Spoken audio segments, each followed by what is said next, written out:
जय हिंद दोस्तों। आज के क्लास आपको तभी समझ में आएगा जब आपके पास ही पहले फॉर्मूला लिखा हुआ होगा, तो इसको लिख लेना, और अगर नहीं भी लिखे हो तो कम से कम इसको ध्यान में रखना, जब भी बताएंगे तो इसका इस्तेमाल करेंगे।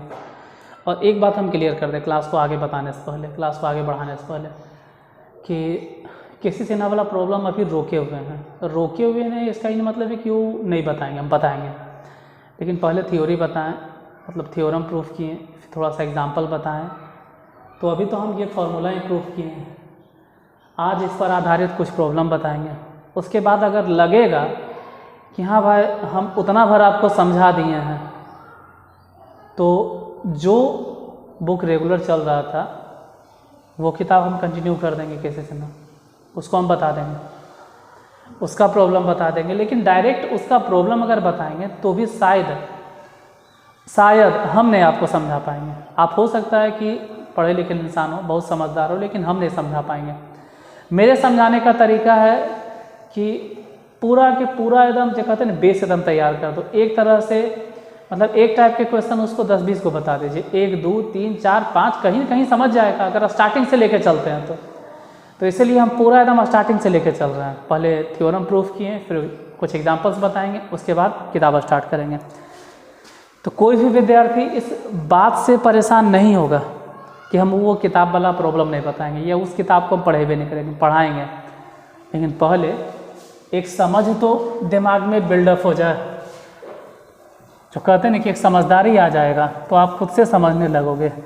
तो हम आपको उतना भर बता देंगे कि आप किताब से खुद से बना लोगे, लेकिन फिर भी कितनों बन जाए, हम किताब को तो सॉल्व करवे नहीं करेंगे। उस बुक का भी सॉल्यूशन हम डालेंगे यूट्यूब पे, और बहुत जल्दी डालेंगे, 1 या 2 ही दिन में। लेकिन पहले बता दिया जाए, जैसे कि अगर क्वेश्चन की बात करें इसमें, तो पहला क्वेश्चन है कि फाइंड द जनरल, चलो क्वेश्चन लिख देते हैं है क्या, क्योंकि आगे इसी पे बेस्ड 2 आंसर बताना होगा। Find the general solution for the following equation. Find the general solution, Hindi में ही बोलेंगे, find the general solutions of the following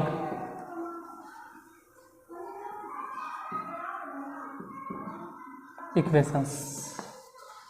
देखो हो बाबू, हिंदियों में हम बता देते हैं, हिंदिया काहे छोड़ेंगे, हिंदियों हम जरूर बताएंगे। इसको हिंदिया में ही बोलेंगे ना कि ज्ञात करें, क्या ज्ञात करें, तो व्यापक हल ज्ञात करें, किसका, ऑफ द फॉलोइंग इक्वेशंस, मतलब जो नीचे समीकरण दिया जाएगा ना उसका व्यापक हल बताना है आपको। अब व्यापक हल बताना है, व्यापक हल के मतलब आप जानबे करते हैं कि उसका इस्तेमाल करना है। तो प्रॉब्लम स्टार्ट करते हैं एक-एक करके। थोड़ा सा आज प्रॉब्लम ज़्यादा लिए हैं क्योंकि यहाँ से हर एक किताब में आता है। अब जो बताएंगे ये वाला आपके हर किताब में, कोई भी किताब उठा लीजिए, किसी भी पब्लिकेशन के, जैसे पहले नंबर क्वेश्चन दे दिए हैं sine theta is equal to √3/2। चलो दूसरा क्वेश्चन भी अगर बात करें यहीं पे दे दिया जाता है। दूसरा नंबर क्वेश्चन, दूसरे क्वेश्चन की अगर बात करें तो 2 sin theta + 1 is equal to 0। Third number question की अगर बात करें, तीसरे नंबर क्वेश्चन की, तो cosec theta is equal to 2। यही दोनों क्वेश्चन, यही तीनों क्वेश्चन को हल करना है। देखो पहले यहीं से हम स्टार्ट करते हैं, पहले नंबर से सॉल्यूशन साइन थीटा। मान लो पहला के सॉल्यूशन बता रहे हैं फर्स्ट नंबर में, तो साइन थीटा इक्वल टू, अब सोचना है कि √3/2, हम हट जाते हैं। साइन में ही √3/2 कितना डिग्री का मान होता है, जितना हो सके कम से कम एंगल का मान कम से कम बताइएगा, ज़्यादा बड़ा से बड़ा नहीं जाना, जितना कम से कम। माइनस में मिले तो माइनस में बता दो, प्लस में मिले तो प्लस में बता दो, कम से कम। जैसे कि √3/2 वो भी प्लस में है, तो जो सबसे छोटा एंगल मिलता है वो है 60 डिग्री, और 60 डिग्री को हम लोग बोलते हैं π/3।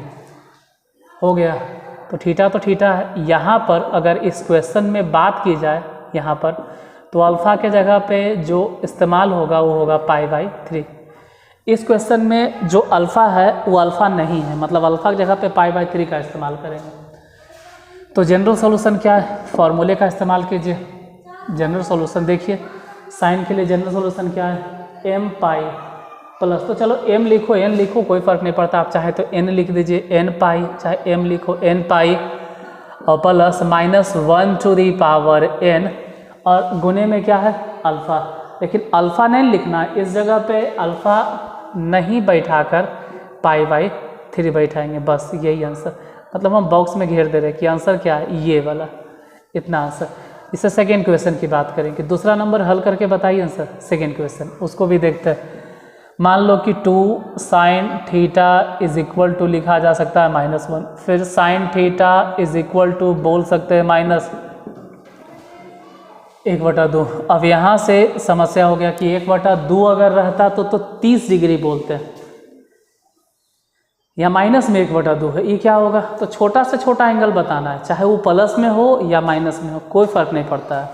जैसे 1/2 30 डिग्री बोलना है, ऐसा नहीं कि 60 डिग्री बोलेंगे या कुछ और बोलेंगे 120 बोलेंगे, 30 डिग्री ही बोलेंगे, चाहे वो प्लस में हो या माइनस में हो। अगर माइनस में है तो -π/6, माइनस में अगर π/6 है तब भी इसका मान यही आएगा, आप निकाल कर देख लीजिएगा।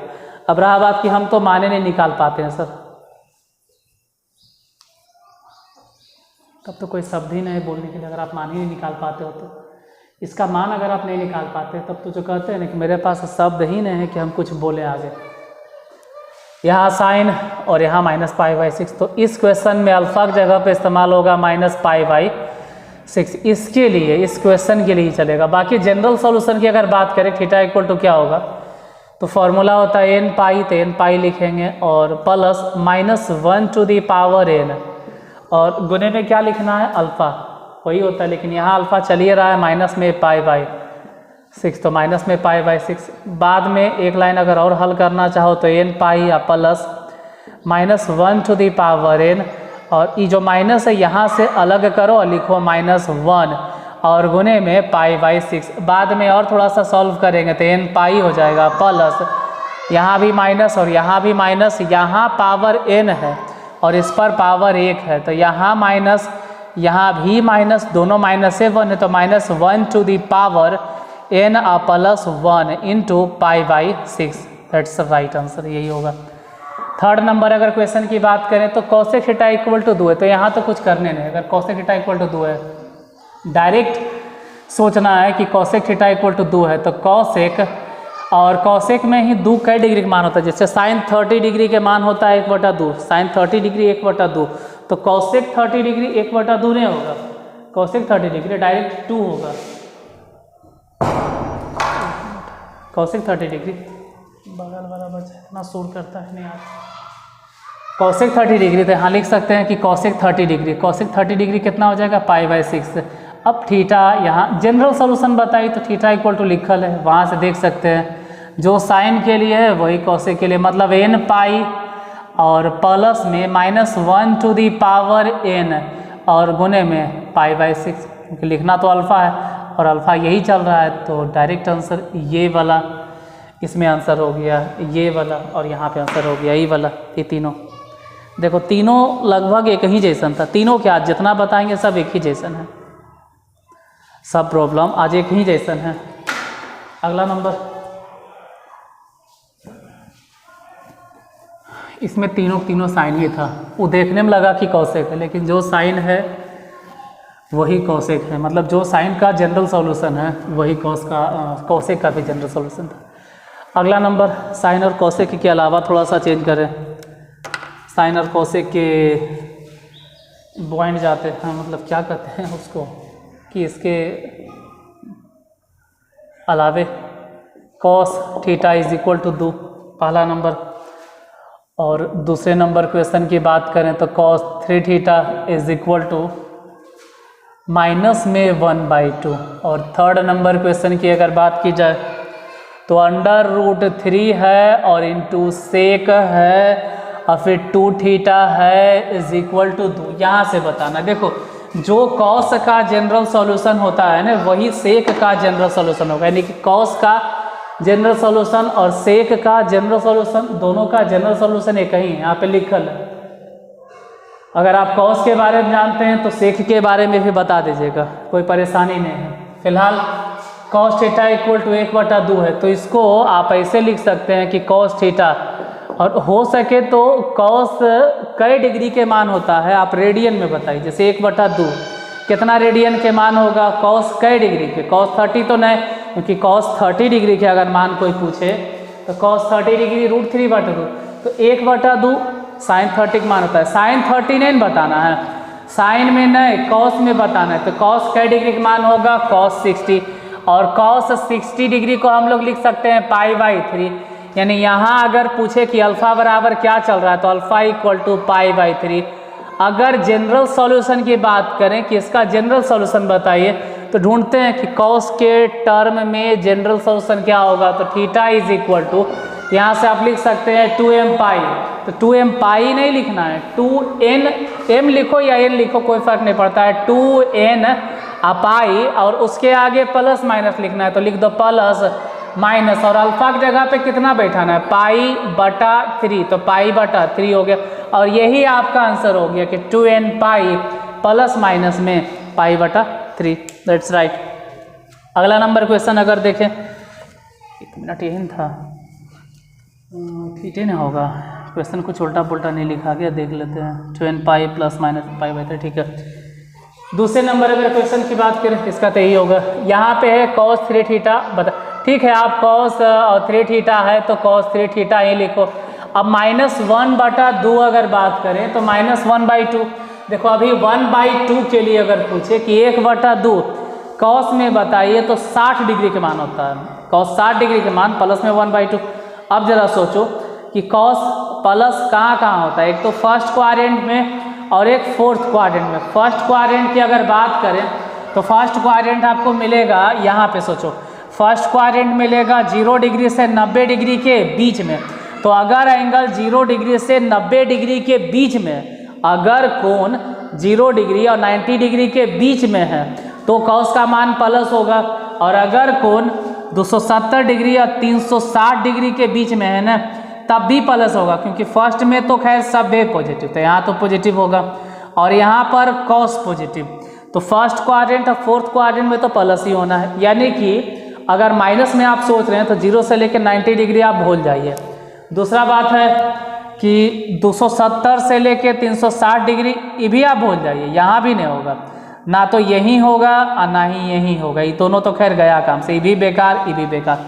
अब बच गया या तो सेकेंड क्वाड्रेंट या तो थर्ड क्वाड्रेंट, मतलब 90 से 180 के बीच, या तो 180 से लेके 270 के बीच में, यही दोनों के बीच में होगा जहाँ पर cos का मान माइनस में होता है। फिर से समझो, फर्स्ट क्वाड्रेंट में नहीं होगा माइनस, क्योंकि यहाँ पे तो सभी पॉजिटिव। फोर्थ में भी cos नहीं होगा माइनस, क्योंकि फोर्थ तो उसी के घर है, तो बाकी जो बच गया वो बचल है सेकेंड क्वाड्रेंट और थर्ड क्वाड्रेंट।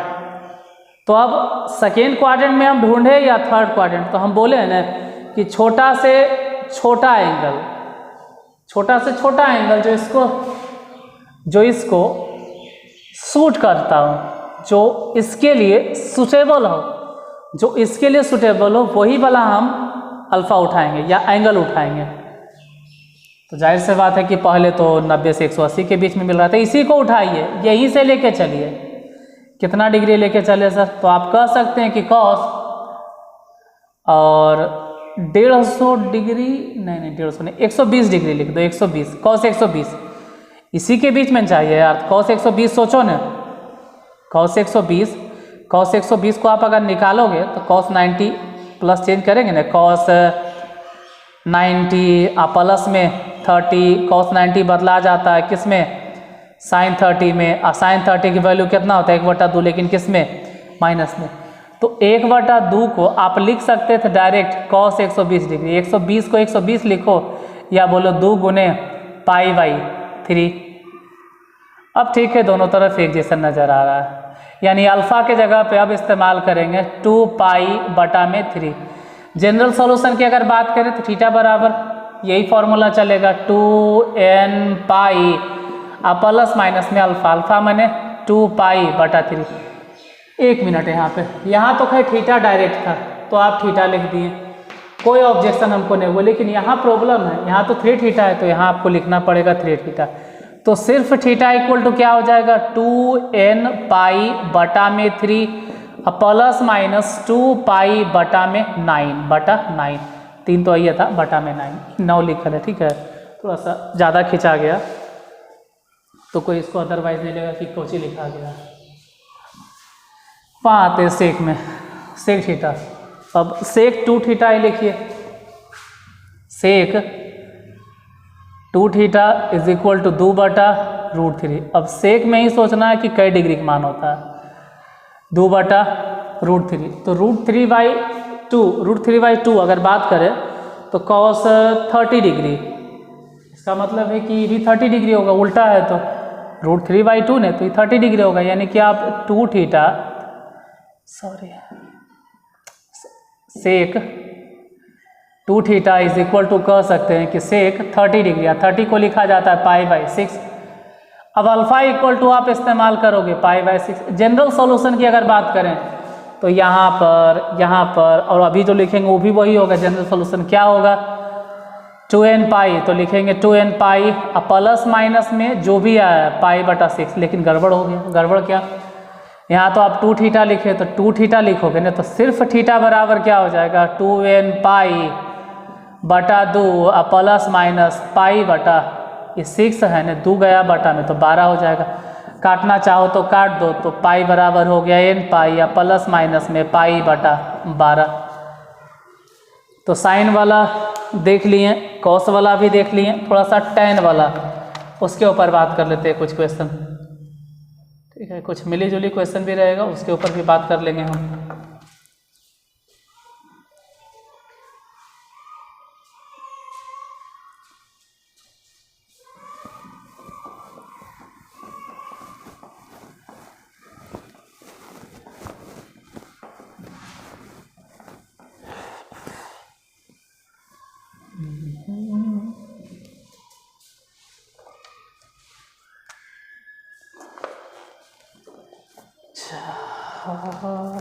तुमको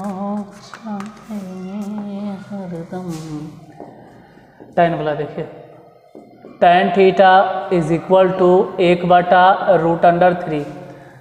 दूसरा नंबर अगर क्वेश्चन देखें तो tan 2 theta is equal to √3।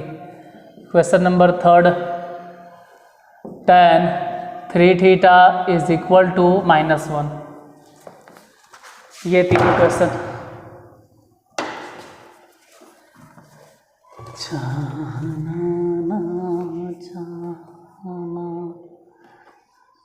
किसके बस की बात है मारकर।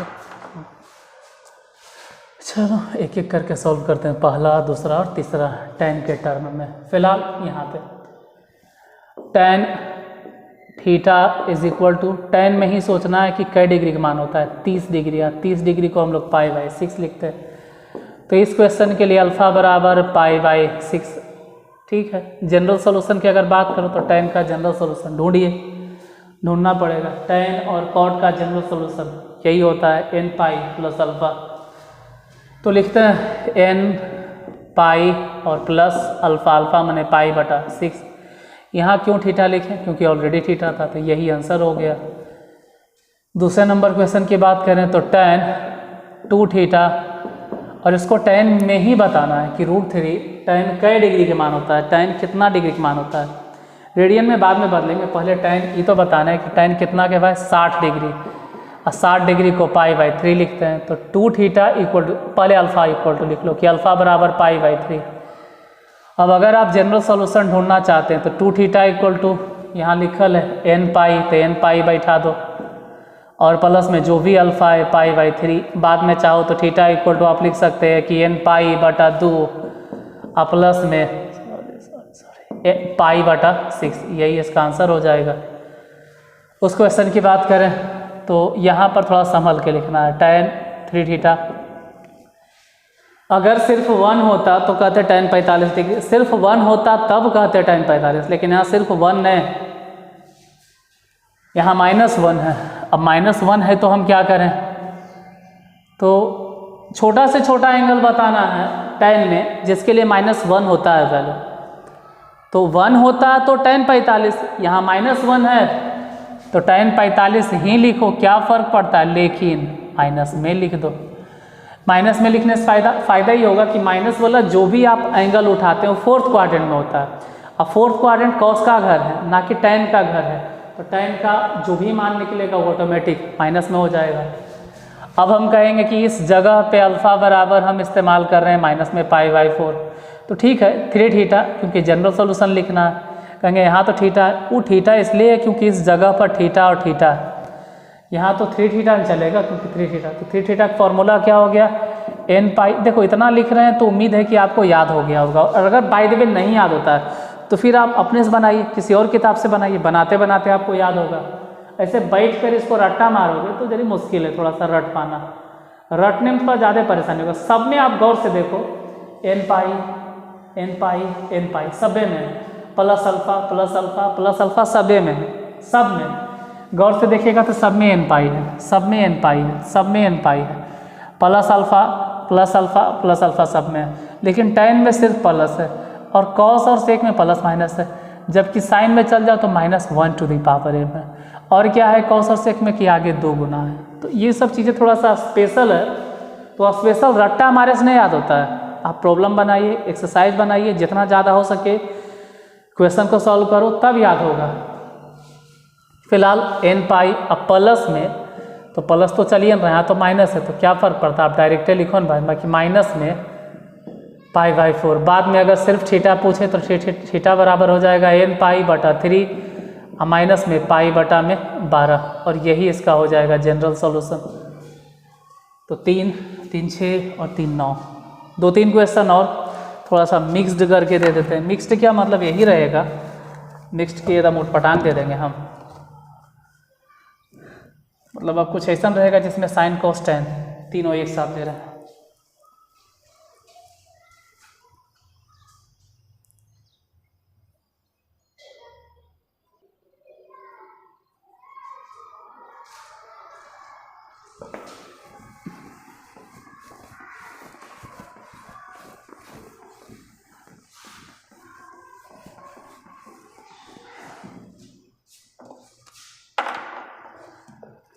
देखिए अब पहला नंबर क्या है, साइन θ/2 इज इक्वल टू -1 है।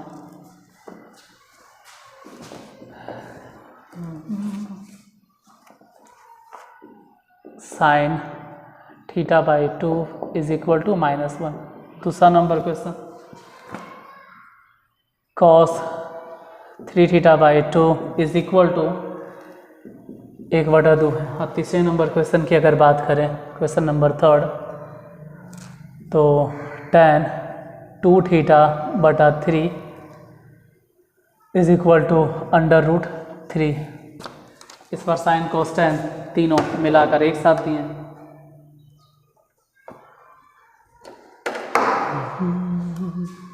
फर्स्ट सेकेंड थर्ड, देखो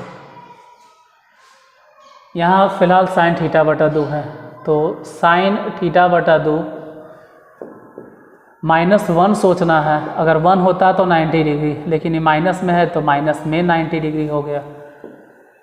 अल्फ़ा इक्वल टू चलेगा माइनस में 90 डिग्री। अगर जनरल सॉल्यूशन की बात करोगे तो θ/2 उठाना होगा, और वहाँ से एक बार देख लीजिए क्या है, n π plus -1 to the power n, तो लिखेंगे n π और plus -1 to the power n। ऐसे नीचे लिख देना चाहिए कि n जो है ना, n बिलोंग्स टू z, ये ज़्यादा बेहतर होता है। हम लिखते नहीं हैं, वो गलत करते हैं। और इनटू अल्फ़ा, तो अल्फ़ा क्या लिखें, यहाँ तो अल्फ़ा चलिए रहा है माइनस में π/2, तो माइनस में π/2 यानी θ/2 इज इक्वल टू, बाद में चाहो तो थीटा को आप गुना भी कर सकते हैं, हटाओ थीटा बोल रहे हैं, 2 को गुना भी कर सकते हैं, तो 2n π और plus e-1 to the power, यहाँ n है और इसमें भी माइनस है, तो बोलो ना कि n + 1 और इनटू पाई। अब यहाँ पर सोच सकते हैं कि यहाँ सिर्फ पाई क्यों हुआ, तो यहाँ अगर आप सोचेंगे कि पाई क्यों हुआ तो फिर यहाँ पूछेंगे कि यहाँ 2 क्यों हुआ, तो आप जवाब दीजिएगा 2 गुना हो गया। तो अच्छा 2 इसमें गुना होगा तो 2 उसमें नहीं गुना होगा, क्योंकि प्लस है बीच में लगल। अगर 2 गुना ही करना होता, जिससे समझो थोड़ा सा, n π या बटम 2, अगर 2 गुना करना ही होता तो हम दोनों में 2 गुना करेंगे 2, और 2 जब गुना करेंगे तो हो जाएगा 2n पाई या प्लस में -1 टू द पावर n + 1 और ये हो जाएगा सिर्फ पाई। तो वही तो हम डायरेक्ट लिखे थे, जैसे यहाँ पर इसमें cos 3θ/2 है तो 3θ/2, और cos में ही सोचना है कि cos कितना डिग्री के मान होता है। तो कह सकते हैं cos 60 डिग्री के मान होता है। 60 डिग्री, हाँ 60 डिग्री, 60 मतलब π/3। तो इस जगह पे अल्फ़ा इक्वल टू चल रहा है π/3। जनरल सॉल्यूशन की अगर बात करोगे तो 3θ/2, और जनरल सॉल्यूशन तो कॉस और सेक वाला देख लो, कॉस और सेक वाला जनरल सॉल्यूशन क्या है भाई, तो 2n पाई, तो लिखेंगे 2n पाई या प्लस माइनस में अल्फ़ा, अल्फ़ा माने π/3। बाद में सिर्फ थीटा निकालना होगा तो 2/3 गुना कर देंगे, तो 2 अगर गुना करेंगे तो 2 दूनी 4 n पाई और बटा में 3, वैसे ही 2 गुना हो जाएगा तो प्लस माइनस में 2 पाई और 3 बटा में हो जाएगा 3 तिहाई 9, यही हो जाएगा आंसर। That's right. इसमें अगर बात करें कि tan, तो लिखो भाई कि tan 2θ और बटा में 3, tan में ही सोचना है कि √3, आखिर tan कितना डिग्री के मान होता है, tan कितना डिग्री के मान √3 होता है, तो tan 60 डिग्री, और 60 डिग्री को हम लोग लिख सकते हैं π/3। इधर उधर मतलब अल्फ़ा इक्वल टू चलेगा π/3। जनरल सॉल्यूशन की अगर आप बात करोगे तो जनरल सॉल्यूशन ढूंढना होगा। tan के लिए क्या है, मतलब 2θ/3 n पाई, तो n पाई लिखे यहाँ प्लस में अल्फ़ा यानी कि π/3। बाद में आप चाहो तो थीटा इक्वल टू 3 को गुना कर दीजिए, 3n पाई/2, इसमें गुना करें तो 3 गुना करेंगे या 3 बटा में, तो 3 कट गया तो बचा कौची पाई और बटा में 2, यही हो गया इसका आंसर। अब देखो एक टाइप हम आपको बता दिए, इस टाइप के प्रॉब्लम बता दिए, और फिलहाल इसका प्लेलिस्ट अलग बना हुआ रहेगा, ध्यान से सुन लो, इसका प्लेलिस्ट अलग बना रहेगा। इसका जो प्लेलिस्ट बना रहेगा वो लिखल रहेगा कि trigonometric equations and their general solutions, और फिर उसके बाद रहेगा मैथ्स बाय अक्षय सर, इस तरह का प्लेलिस्ट बना हुआ रहेगा। और इसके बाद जो हम वो वाला जो किताब चल रहा है, जिस किताब को आप रेगुलर फॉलो कर रहे हैं, जिस पे आप 72-73 वीडियो देख चुके हैं ऑलरेडी, उसको उसके प्लेलिस्ट में डाल दिया जाएगा। जो केसी सिन्हा का प्लेलिस्ट बना हुआ है उसके प्लेलिस्ट में हम डाल देंगे, तो उसका उसमें सिर्फ प्रॉब्लम बताया जाएगा, उसमें आपको थ्योरी नहीं बताया जाएगा। जैसे देखिए वो एक पर्टिकुलरली बुक का सॉल्यूशन हम करवा रहे हैं, किसी किताब का हम सॉल्यूशन करवा रहे हैं, तो किसी किताब का अगर हम सॉल्यूशन करवा रहे हैं तो थ्योरी हम अपना बताएंगे, उस किताब के थ्योरी को हम क्यों बताएं, उसमें भी लिखा हुआ है, लेकिन हम उसको श्रेय क्यों दें, थ्योरी हम अपना बताएंगे बाबू। मतलब हम भी पढ़ें ये किसी किताब से, ऐसा नहीं कि हम ऊपर से टपकें, लेकिन हम जहाँ से भी पढ़े हैं 8-10 किताब, वो अपना मेरा थ्योरी रहेगा। हम उस किताब का सिर्फ सॉल्यूशन बता रहे हैं, A to Z सॉल्यूशन, तो उस किताब का सिर्फ सॉल्यूशन मिलेगा और उसके प्लेलिस्ट में मिलेगा, और इसका अलग से प्लेलिस्ट बनल रहेगा। इसका जो प्लेलिस्ट रहेगा उसमें लिखल रहेगा trigonometric equations and their general solutions, और 2 डंडा खींच के लिखल रहेगा मैथ्स बाय अक्षय सर। तो ये आपको मिलेगा अलग प्लेलिस्ट में, और वो जो हम बताएंगे वो अलग प्लेलिस्ट में मिलेगा उसका। तो आप जानते हैं कि एक प्लेलिस्ट बना हुआ है जिसमें कॉम्प्लेक्स नंबर है और ट्रिगोनोमेट्रिक फंक्शन है, और अभी ही चलेगा। तो आप इसी में नहीं खोजिएगा कि उसका सॉल्यूशन मिलेगा, उसके लिए अलग से मिलेगा। तो मिलते हैं फिर नेक्स्ट क्लास में, और नेक्स्ट क्लास में देखो, नेक्स्ट क्लास में अगर मिलेंगे ना तो इतना टाइप बता दिए, तो जाहिर से बात है कि आप जो हम बताएंगे केसी सिन्हा वाला प्रॉब्लम बताएंगे, क्योंकि उसको भी तो साथ साथ लेके चलना है। पता चले कि पूरा थ्योरम बता दिए, पूरा थ्योरी बता दिए, कुछ एग्जाम्पल्स भी बता दिए, मतलब एक तरफ से बता दिए और दूसरा तरफ से आप भूल गए। तो एक साथ अगर थ्योरम बता रहे हैं तो प्रॉब्लम भी साथ लेके चलेंगे, तो उसका प्रॉब्लम, इसके बाद अब उसी का प्रॉब्लम मिलेगा, उसी का प्रॉब्लम का सॉल्यूशन मिलेगा। हम वैसे नहीं पढ़ाते हैं कि एक बार पूरा थ्योरी बता दिए, पूरा थ्योरी बता दिए, एक बार पूरा एक्सरसाइज बता दिया, तो पता चल रही कि जब तक एक्सरसाइज बना रहे हैं तब तक थ्योरी भूल गए। वैसे नहीं पढ़ाया होता है, एक बार नहीं, थोड़ा सा थ्योरी थोड़ा सा प्रॉब्लम। चलो ज़्यादा टाइम बर्बाद नहीं करते हैं, मिलते हैं फिर नेक्स्ट क्लास में। और नेक्स्ट क्लास में जो मिलेगा वो बुक का सॉल्यूशन आपको मिलेगा। अगर क्लास अच्छा लगा हो तो लाइक कर देना। फिर मिलते हैं नेक्स्ट क्लास में, तब तक के लिए धन्यवाद।